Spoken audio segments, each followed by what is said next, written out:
Eh bien, salut tout le monde, et aujourd'hui on se retrouve pour des pronostics de WrestleMania 33. C'est parti. So give me the green light, 'cause I'm ready to go.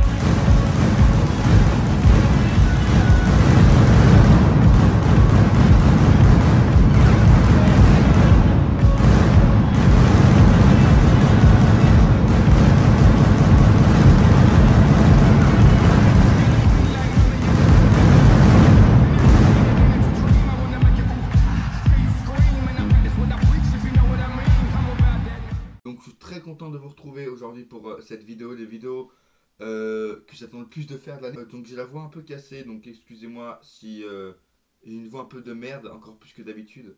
Parce qu'en fait j'ai plus du tout de voix, mais j'arrive quand même à faire cette vidéo. Voilà, donc là je tourne cette vidéo, on est le dimanche 26 mars, car je peux pas la tourner après. Et donc là j'ai rajouté un ou deux matchs donc qui sont toujours pas prévus, mais que je pense qu'ils vont être à WrestleMania, et aussi un ou deux lutteurs qui vont pour moi être aussi à WrestleMania. J'ai aussi rajouté une ou deux stipulations dans quelques matchs parce que je sais qu'elles vont exister, enfin qu'elles vont y être ces stipulations. Voilà, donc j'ai très très hâte, car vous le savez, je vais regarder WrestleMania en direct. C'est le seul show que je regarde de l'année en direct. Je crois que si, peut-être que je regarde Battleground, un truc comme ça en direct. Mais vraiment le seul Big Four de l'année que je regarde en direct, ça me fait vraiment plaisir. Et on va tout de suite commencer, on va pas perdre de temps parce qu'il y a quand même 13 matchs, 14 matchs à pronostiquer. Donc on va pas... hein, voilà quoi. Oh, c'est bon. On va tout de suite commencer par le match pour les titres par équipe de WoW. Le match le moins intéressant du show. Le club remet en titre ses ceintures face à Enzo et Cass et face à Cesaro et Sheamus. Bon, comment vous dire que ce match est le plus simple à pronostiquer. Victoire des softs, tout simplement, car on sait depuis des mois qu'ils doivent être pushés et qu'ils doivent gagner les titres. Il y en a qui ont cru que ça allait être un Fastlane. Bon, bah, si c'est pas un Fastlane, c'est à WrestleMania, donc je suis très content pour eux. Premier WrestleMania, ils vont gagner les titres pour leur premier WrestleMania, ça me fait vraiment vraiment plaisir pour eux. Car il y en a à qui ça va déplaire, moi perso, ça me plaît, j'aime bien cette équipe, je l'aime vraiment beaucoup. Et qu'il soit champion, ça me ferait plaisir, parce que c'est toujours pas sûr, mais il y a 90% de chances que c'est sûr. Hein.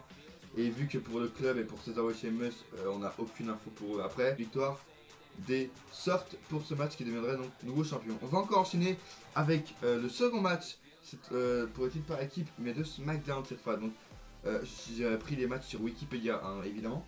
Donc c'était marqué sur Wikipédia que les Usos allaient affronter American Alpha, ce qui est totalement faux, évidemment.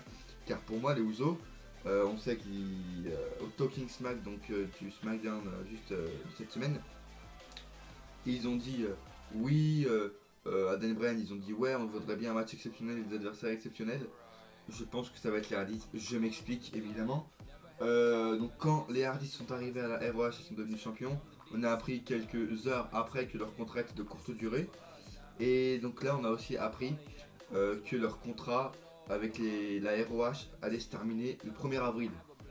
En coïncidence, je ne sais pas. 1er avril, le show de ROH. 2 avril, le WrestleMania. Coïncidence, peut-être, peut-être pas, je sais pas. Mais voilà, en tout cas, il y a une grosse coïncidence. Alors, si c'est pas fait exprès, un gros hasard. Et aussi, on sait depuis quelques jours que Jeff et Matt Hardy ont reçu une grosse offre concrète et réelle de la part de la WWE, et que les Hardys ont pris en compte cette offre, et que peut-être actuellement, à l'heure où je parle, ils sont en train de signer ce contrat, ce qui serait magnifique en fait. Voilà, et ce qui serait encore plus magnifique, moi je vous le dis, parce que là, je pense que si les Hardys reviennent, ce serait moche parce qu'ils reviendraient contre les Usos, quoi, une équipe dont tout le monde s'en fout, même s'ils sont champions. Et voilà, donc s'ils reviennent, les Hardys, je pense qu'ils vont bien sûr coûter les titres aux Usos, ce qui est totalement logique parce qu'ils vont avoir une pop extraordinaire et qu'ils vont être over comme jamais ils l'ont été. Surtout s'ils reviennent en Broken, même s'ils reviennent pas en Broken, ils vont avoir une pop, ils vont être over comme jamais. Mais ce qui serait encore plus magnifique, c'est qu'ils gagnent les titres d'Euro, donc de SmackDown, et qu'en plus, ils se rajoutent dans le match pour le titre d'Euro. Ce serait trop beau en fait. Ça va pas se passer, même si c'est les Hardys, Vince est complètement con, mais ce serait vraiment beau. Et donc, c'est les Hardys, je suis content de dire ça. Les Hardys vont devenir nouveaux champions. En tout cas, si ils reviennent vraiment, ce sera leur premier match que je vais vraiment analyser, hein, parce que depuis que j'ai commencé ma chaîne YouTube, j'ai encore analysé aucun de leurs matchs. Ensuite, on va passer au troisième match que je vais analyser, donc c'est pas dans l'ordre, hein, sur mes fiches. Chris Jericho va affronter Kevin Owens pour le titre des États-Unis. Donc je pense, évidemment, on le sait, que ça va être Kevin Owens qui va devenir nouveau champion parce que Chris Jericho, directement après WrestleMania, donc dès l'Euro post-WrestleMania, ne sera pas présent parce il partira en tournée avec son groupe de rock. Bon, pour aller faire des concerts, évidemment, il sera en tournée, quoi. Logique, hein. Et donc on sait qu'il sera pas là, il reviendra apparemment en mai. Mais donc s'il est pas là, ça veut dire qu'il va perdre son titre. Donc bien sûr Kevin Owens deviendra nouveau champion, c'est logique. Le seul point négatif que je peux mettre à ce match, parce que c'est un peu deux lutteurs exceptionnels, le seul point négatif que je peux mettre à ce match, c'est qu'en fait Owens va passer du titre suprême, donc universel, au titre des États-Unis, sachant en plus qu'il n'a même pas eu son match revanche contre Goldberg pour le titre universel. Donc s'il aurait eu son match revanche, je pense qu'il aurait bien sûr battu, hein, c'est comme Goldberg, faut pas exagérer non plus. Euh, mais donc ouais, déjà il a pas eu son match revanche, et c'est un faire un peu comme la Dean Ambrose en décembre, il passe du titre WWE au titre intercontinental. C'est pareil là, enfin je sais pas, c'est totalement con, du titre suprême au titre des États-Unis. C'est un titre prestigieux, mais c'est un titre mineur l'équipe des États-Unis, donc c'est pas logique, voilà, c'est con, mais c'est Vince, voilà. Donc on parlait de Dean Ambrose il y a quelques secondes, et ben on va pronostiquer ce match maintenant. Dean Ambrose remet son titre intercontinental en jeu contre Baron Corbin, dans un, ça a toujours pas été annoncé, mais moi je pense que ça va être ça, dans un No Holds Barred ou un Street Fight match, ou un tout ce que vous voulez match, mais en tout cas il n'y aura pas de règles, ils pourront aller où ils veulent. No Holds Barred, False Count Anywhere, Street Fight match, voilà. En tout cas, il y aura une stipulation si c'est obligé. Et pour ce match, je pronostique une victoire de Baron Corbin. Pourquoi? Parce qu'il est de plus en plus apprécié actuellement à la WWE. L'univers commence vraiment de plus en plus à le porter dans son cœur depuis son match qu'il a fait à TLC contre Kalisto qui était impressionnant. Les bookers montrent enfin qu'il a du potentiel et qu'en plus, enfin, voilà, Baron Corbin c'est le nouveau géant en fait qui va remplacer Kane, comme Strowman qui va remplacer Big Show à Raw. Voilà.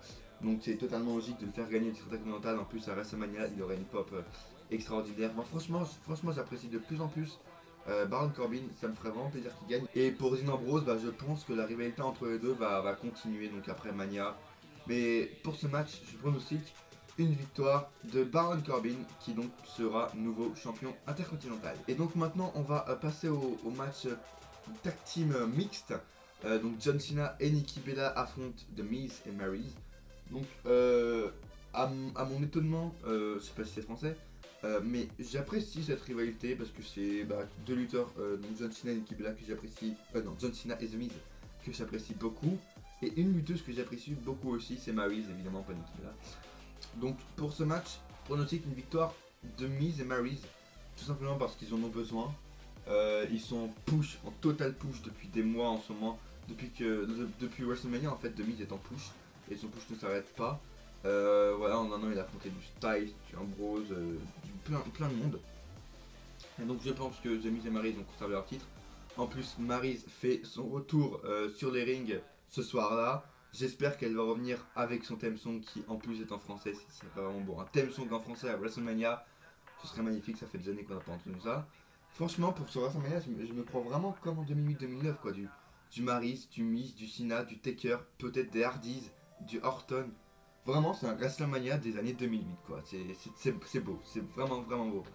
Donc voilà, j'espère que Maryse va revenir avec son titre, avec son theme song à elle. Et une victoire de Cena et Nikki serait complètement illogique et servirait à rien. Pourquoi? Parce qu'on sait que Cena, directement après WrestleMania, s'absentera quelques mois pour tourner un film, ou pour tourner une vidéo est tombée, ou pour tourner une série, je sais pas. Donc ça servira à rien de le faire gagner parce que le gars n'est pas en push.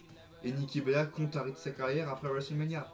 Donc aucun intérêt non plus de la faire gagner. Donc victoire du Miz et Maryse pour ce match. Et en plus, Triple H, dans une interview il y a quelques jours, a dit que tout le monde, les bookers et tout, aimait bien le travail du Miz au micro et in-ring, qu'ils appréciaient vraiment ce lutteur de plus en plus, et que Triple H pense que The Miz va être champion à la fin de l'année. Et Triple H c'est le COO, donc s'il dit ça, c'est pas pour rien. Et je pense que son push va encore continuer quelques mois au Miz, et peut-être quelques années, ce serait magnifique, car je vous le rappelle, pour moi, The Miz est un de mes lutteurs préférés. AJ Styles affronte Shane McMahon, et qui pour moi sera dans un fast count et il y aura un match. Alors pour ce match, je verrai une victoire de, c'est pas crédible, hein, mais de Shane O'Mac. Pourquoi? Je m'explique. Alors on sait que après WrestleMania, normalement, il y aura une draft. Et que dans cette draft, il est prévu depuis quelques semaines que AJ Styles soit drafté à Raw. donc ce qui serait logique. Et pour moi, Shane McMahon, pourquoi il devrait gagner? Parce que si Shane O'Mac gagne, AJ Styles ragera comme un porc, et vu qu'il ragera comme un porc, et ben Shane O'Mac le vira de SmackDown, donc ce qui est logique. Alors que si c'est Styles qui gagne, ça c'est crédible parce que Styles peut battre Shane O'Mac, c'est Shane McMahon qui ragera, et donc ça veut dire que Shane McMahon sera heel, donc c'est pas logique. Donc pour la logique des heels, de turn, des face, pour moi, même si c'est pas du tout crédible, Shane McMahon doit gagner ce match comme ça, AJ Styles rage et Shane O'Mac le vire pour qu'ensuite à la draft, Styles sera éliminé et qu'il se fasse prendre par Stephanie McMahon, Arrow évidemment. Alors maintenant on va passer aux matchs féminins qui sont prévus. Donc on va tout commencer par le match pour le titre de Raw. Bayley va défendre son titre contre Nia Jax, Charlotte et Sasha Banks. Donc je pense évidemment que ce match woman sera un très beau match. Peut-être même ça va être dur, mais un plus beau match que celui de l'année dernière. Ça va être dur parce qu'on a du Bayley et on a du Sasha Banks. Mais ça va être, je pense, un bon match. Et malheureusement, je prédis une victoire de Bayley. Pourquoi? Parce que initialement, elle devait déjà gagner le titre de Raw à WrestleMania. Elle l'a déjà gagné avant. Et d'après les rumeurs, les bookers en fait ont envie de faire comme une Daniel Bryan à WrestleMania 33. Parce que en gros Bayley a une pop aussi grosse que Daniel Bryan à WrestleMania 30. Donc en gros ils ont envie de recopier la pop que Daniel Bryan a eu à WrestleMania 30 mais avec Bayley. Donc pour ce match malheureusement je prédis une victoire de Bayley. Même si Nia Jax ou Charlotte serait une bien meilleure championne qu'elle. Parce que elle au moins ne botche pas. Et un heel turn aussi de Sasha Banks est prévu soit dans ce match, soit au poste de WrestleMania. Maintenant on va passer au match pour le titre féminin de SmackDown. Donc Alexa Bliss remettra son titre en jeu contre toutes les superstars féminines de SmackDown disponibles. Donc je pense qu'elle remettra son titre en jeu, je vais dire parce qu'il y en a beaucoup, je pense, contre Becky Lynch, contre Mickie James, contre Carmella, contre Naomi, contre Natalya. Et maintenant je vais aussi annoncer celles que je pense qui vont y être. Je pense aussi qu'il y aura donc Summer Rae qui apparemment est d'après les rumeurs prête à revenir sur le ring et qu'apparemment donc passerait de Raw à SmackDown simplement. Ensuite il est prévu aussi qu'il y ait Asuka, mais c'est juste pour un soir, pour un match en fait, juste pour une apparition, car c'est juste pour hyper le match. Et peut-être que pourquoi pas elle fait peut-être son entrée, elle est prévue pour un soir, mais peut-être qu'elle va peut-être faire son entrée dans le main roster ce soir là. Mais je pense que Asuka viendra, mais juste pour un soir, quand même un peu à la taille du Ninja. Et moi aussi, apparemment, je devrais être drafté du côté de Raw, non, du côté de SmackDown, mais j'y crois pas trop parce que Emma, en fait, tout le monde s'en fout, et puis apparemment, elle devrait rester du côté de Raw, mais voilà. Après les rumeurs, Emma devrait être dans ce match. Eva Marie, malheureusement, devrait revenir dans ce match. Ça me fait pas plaisir, vous l'imaginez. Je sens qu'elle va se prendre des huées pas possibles, hein. Mais bon, c'est pas grave, on sait qu'elle a botché. Il faut bien une Bayley dans chaque roster, non? On a Bayley à Raw, il faut bien une Bayley à SmackDown, c'est Eva Marie, voilà. Avec Alexa Bliss, évidemment. Il y aura aussi, je pense, évidemment, depuis 3 semaines, elle est bonne pour revenir sur le ring. Tamina Snuka, et ce serait tellement badass qu'elle revienne et qu'elle nique tout le monde et qu'elle gagne le titre. Parce que pour moi, Tamina Snuka en championne, ce serait badass, ce serait vraiment, vraiment badass. Donc si elle revient et qu'elle gagne le titre, ce serait beau, mais je pense pas que ça va se faire. Et enfin, ça va bientôt être, je pense, officialisé. Kelly Kelly, qui donc on sait est de retour à la WWE et qui apparemment devrait faire son retour d'ici cet été. Mais il y a des rumeurs aussi qui disent qu'elle devrait faire son retour ce soir-là à WrestleMania pour un peu hyper ce match, parce que c'est vrai que ce match n'intéresse personne. Pour moi, la victoire est déjà presque prévue. Voilà, donc Kelly Kelly et encore peut-être 2-3 autres anciennes lutteuses que apparemment Vince, enfin les bookers ont appelé pour qu'elles reviennent dans ce match. Donc en tout celles que j'ai dit là, ça ferait un match à 12. Donc un match à 12 pour le titre féminin, ce serait du jamais vu. Voilà, et pour ce match, j'ai 3 noms en tête. J'ai Becky Lynch, parce que voilà, elle devrait, c'est une bonne championne. Tamina Snuka, ça c'est la raison du cœur, hein. Je vous le dis, c'est le choix du cœur. J'aimerais tellement qu'elle revienne en mode badass et qu'elle casse la gueule à tout le monde et qu'elle revienne et qu'elle gagne le titre, ce serait beau. Ou bien sûr Naomi, parce que Naomi, son père a un peu spoilé sur les réseaux sociaux qu'elle serait prête à temps pour WrestleMania. Et vu qu'elle n'a jamais perdu le titre, Naomi en plus gagnerait le titre et en plus elle serait chez elle à Orlando. Ce serait bien pour elle. maintenant qu'elle est face. Donc à 70% je pense que Naomi va gagner ce titre féminin à WrestleMania. Et maintenant, j'ai gardé ça pour la fin. Attention, préparez-vous du popcorn parce que ça va être long. Là, je vais maintenant pronostiquer les matchs donc les plus importants, donc Universal et WWE, et tous les autres matchs qui j'arrive pas à pronostiquer. Et un match pour moi qui n'est toujours pas prévu mais qui va se faire à WrestleMania. On va commencer par la bataille royale en mémoire d'André Géant.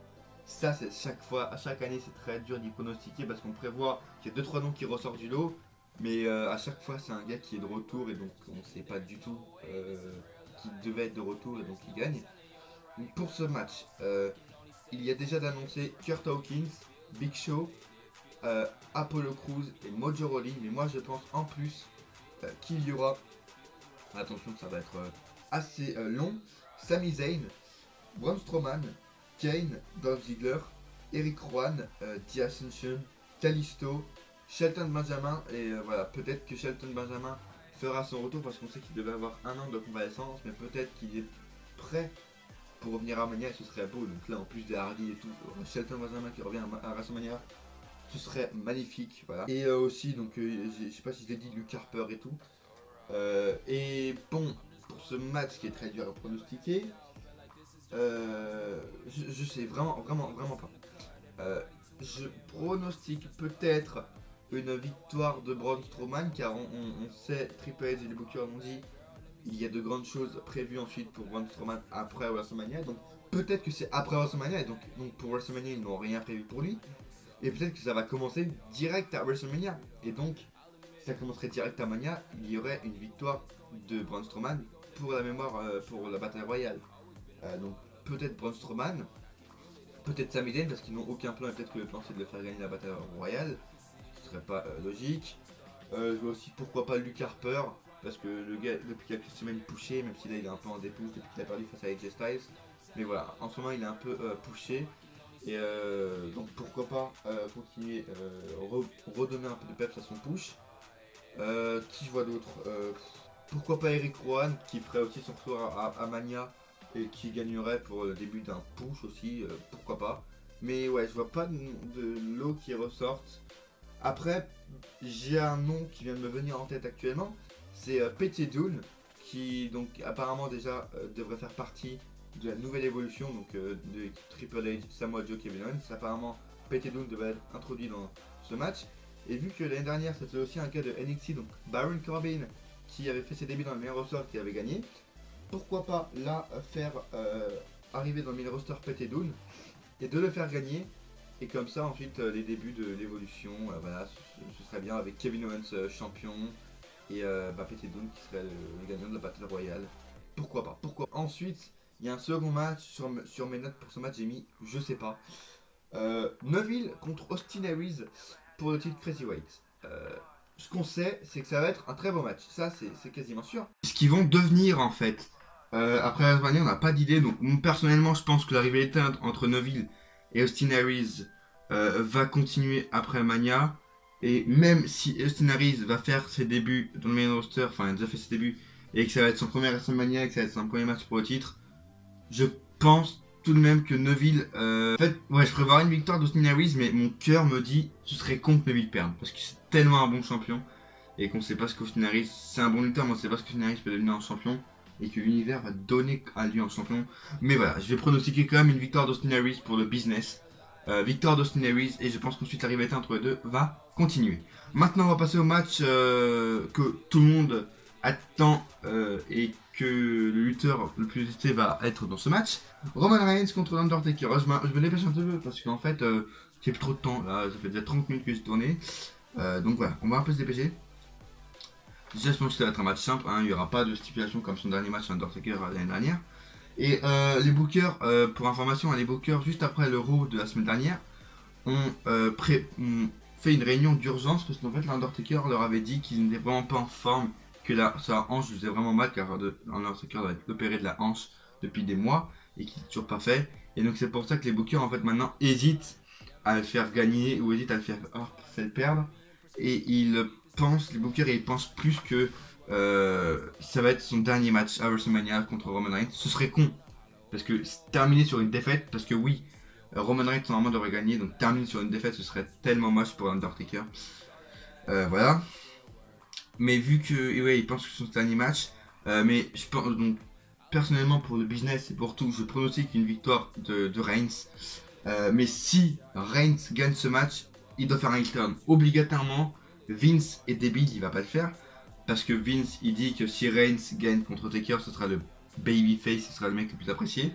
Alors qu'en fait, ça nous fait une Brock Lesnar 2.0. Le mec, Roman Reigns, s'il bat l'Undertaker à WrestleMania, sera le mec le plus détesté du monde. Donc, vraiment, je prie le bon Dieu pour que si Roman Reigns gagne, ce qui est crédible face à l'Undertaker maintenant malheureusement, il fasse faire un heel turn. Parce que déjà, là, depuis quelques semaines, il parle en mode heel, il s'en bat les couilles du public et tout. Franchement, il faut qu'il fasse un heel turn. Roman Reigns, il gagne, ok, mais il fait un heel turn, obligatoirement. Et là, le public sera content. S'il fait un heel turn, ils apprécieront plus Roman Reigns. C'est obligatoire, c'est obligatoire. Parce que ce qui gêne les gens, c'est pas que Roman Reigns soit super fine. Ah ouais, c'est le booking en fait de Roman Reigns qui gêne les gens. C'est pas Roman Reigns en lui-même, c'est le booking. Donc si Reigns gagne, il faut qu'il fasse un heel turn. Sinon, ce sera encore le mec le plus détesté du monde. Et pour une victoire de Undertaker, si c'est que les bookers auraient décidé que ce sera son dernier WrestleMania et donc ce sera 100 victoires pour lui. Pour information, c'est le mec qui a le plus eu de victoires en pay-per-view, il en a 99. Donc si Undertaker gagne ce match, ce sera sa 100e victoire en pay-per-view, donc le gars sera premier du premier, voilà. Et ce serait bien parce que voilà, si les bookers décident que c'est son dernier WrestleMania, qui finit sur une victoire, ce serait beau. Ce serait beau, ce serait mérité pour lui, ce serait honorable. Et qu'il batte Roman Reigns, même si là, il veut faire afficher genre le real Big Dog contre le nouveau Big Dog, donc Roman Reigns. Mais malheureusement, je vais quand même prédire une victoire de Reigns, parce que malheureusement, c'est totalement crédible. Vu l'allure et vu l'état du Taker actuellement, il y a depuis 2-3 ans, une victoire de Reigns, juste même avec un spear, je pense qu'il peut battre Taker. Mais voilà, c'est malheureux pour lui. J'ai vraiment peur que l'Undertaker se blesse gravement. Avec en plus les spears, ça va atteindre sa hanche obligatoirement. Donc j'ai prédit une victoire de Roman Reigns pour ce match car c'est crédible. Voilà. Et maintenant, il ne reste plus que 3 matchs. Les 3 matchs pour moi les plus importants. Enfin, il y a 2 matchs annoncés et un match qui n'est toujours pas annoncé.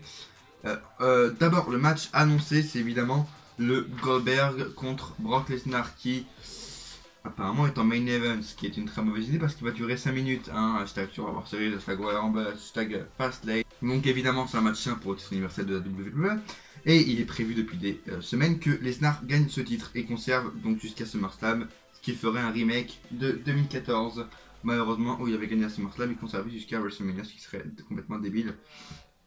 Et Lesnar c'est à 95% sûr qu'il gagne le titre universel car déjà c'est crédible et de deux on sait que Goldberg après WrestleMania n'a plus de contrat, il n'a plus de date prévue avec la WWE. Donc c'est normal qu'il gagne son titre. Mais dans les deux cas, que Goldberg gagne ou que Brock Lesnar gagne, ça va être une horreur. Ça va être une catastrophe monstrueuse. Si un des deux gagne, c'est une catastrophe monstrueuse. En plus, hein, d'après les plans, et souvent les plans de Lesnar ne changent pas, il est prévu donc qu'il conserve son titre jusqu'à SummerSlam. Et qu'à SummerSlam, il entame une rivalité avec Roman Reigns. Donc 2.0 hashtag WrestleMania 31. Et qu'à WrestleMania 34, le main event, hein, écoutez bien, le main event de WrestleMania 34 serait Roman Reigns contre Brock Lesnar pour le titre. Hashtag WrestleMania 31 remake. C'est génial, hein. Donc pour ce match, je prédis une victoire de Brock Lesnar qui deviendrait nouveau champion. Le seul point positif que Brock Lesnar devienne champion, c'est qu'on va plus voir Paul Heyman. Et je suis très content parce que moi je suis un fan de Paul Heyman. Donc voilà, c'est le seul point positif. Maintenant on va passer au match pour le titre de la WWE qui j'espère sera en main event.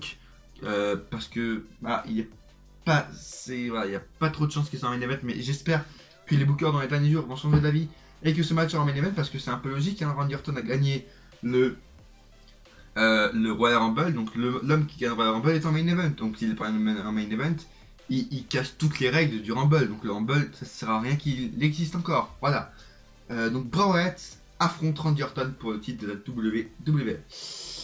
C'est vraiment dur à pronostiquer, pourquoi? Parce que c'est comme pour le Neville Harris, il y a rien de prévu pour eux. Enfin, on sait encore rien. C'est parce que je pense qu'il y a des trucs pour eux prévus. Mais on n'a aucune rumeur de ce qui va se passer pour eux après Mania. La Wyatt Family est séparée, Orton est seul, Wyatt est seul aussi.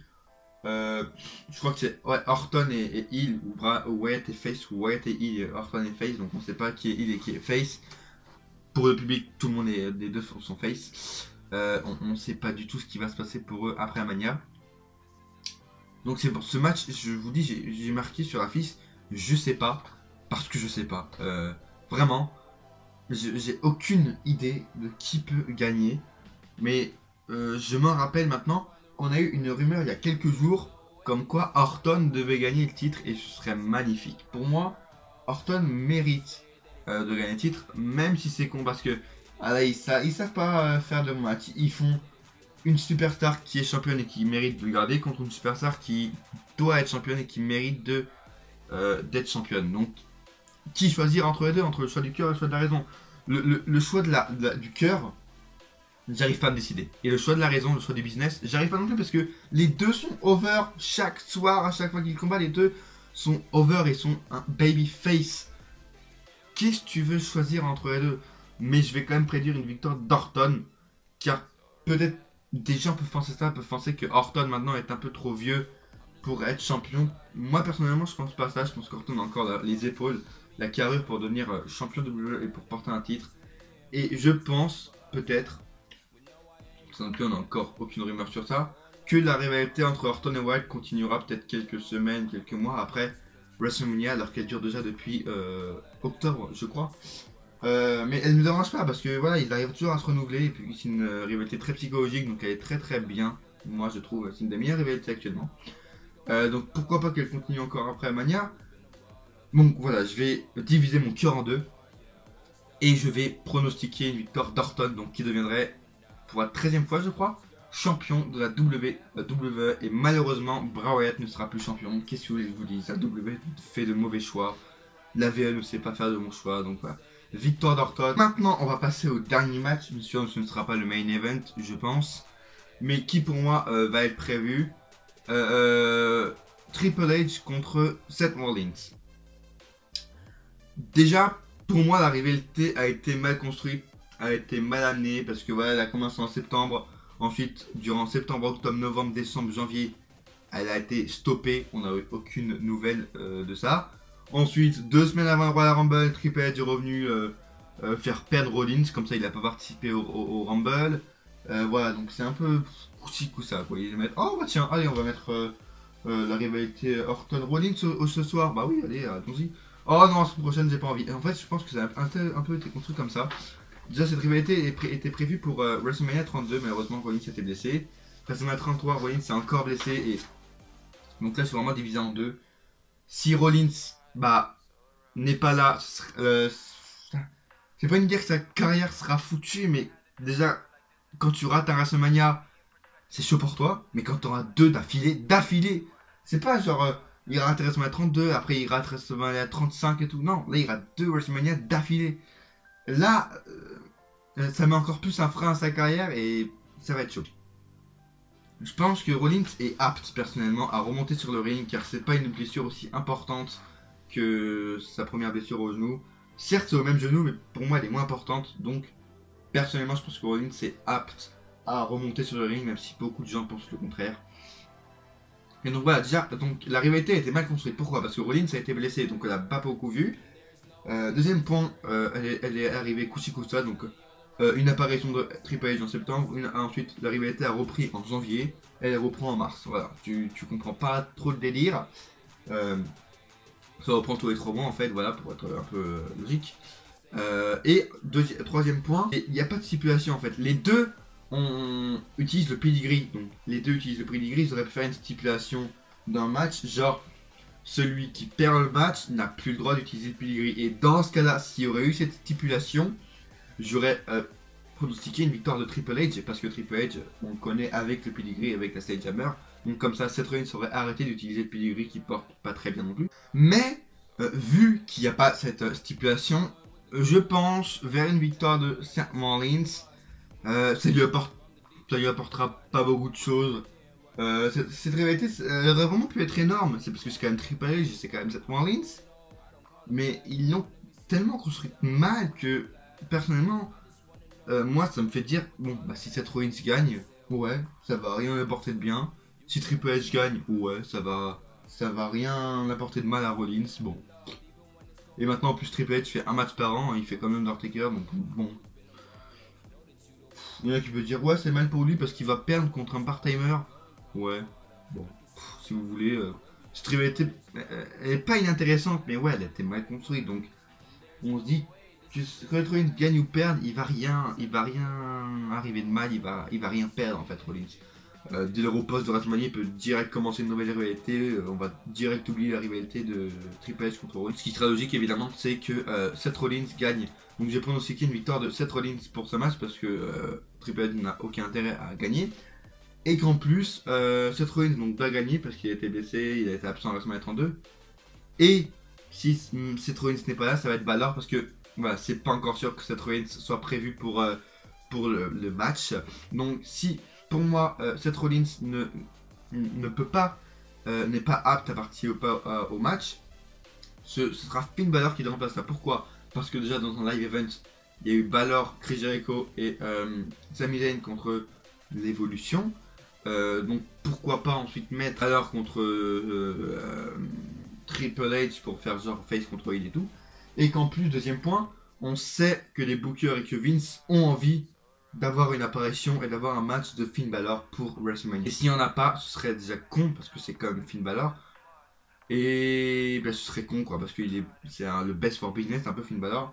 Donc voilà, il est prévu qu'il y ait une intervention au micro ou in-ring à WrestleMania. Et pourquoi pas, si Seth Rollins ne peut pas catcher, Finn Balor le remplace, voilà. Mais je pense que Seth Rollins pourra catcher, donc victoire. Je pense aussi qu'une victoire de Seth Rollins pour ce match. Et un dernier point maintenant, oui, la vidéo sera enfin terminée. Je pense, il n'y a pas de match prévu pour lui, mais je pense que Samoa Joe aura un match pour WrestleMania.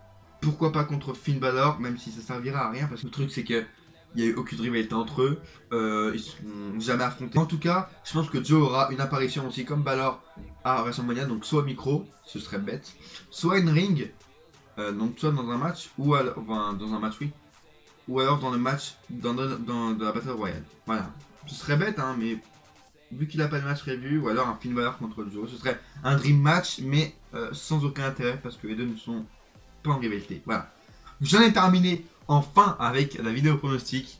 J'espère qu'elle vous aura plu, j'espère que j'aurai assez articulé. J'espère en tout cas que vous l'avez regardé à la fin. Si vous l'avez regardé jusqu'à la fin, n'hésitez pas à laisser un like déjà. N'hésitez pas à le dire dans les commentaires et n'hésitez pas aussi à dire vos pronostics de WrestleMania 33, j'allais dire 32. WrestleMania 33 dans les commentaires parce que ça m'intéresse. Qu'est-ce que vous pensez de Ray? Qui voyez-vous gagner entre Bray Wyatt et Orton? Est-ce que vous voyez les Hardys revenir dimanche à WrestleMania? N'hésitez pas à me dire dans les commentaires, ça me fait bien plaisir. Abonnez-vous, je vous rappelle 90 abonnés avant WrestleMania, c'est le but qu'on doit atteindre. Il reste une semaine, il me faut 5 abonnés. S'il vous plaît, partagez la vidéo sur tous les réseaux sociaux. Voilà. Je vous fais Jordan, hein, je fais un peu du allez partager et tout.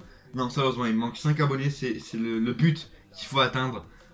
Il reste une semaine, il me faut 5 abonnés avant WrestleMania.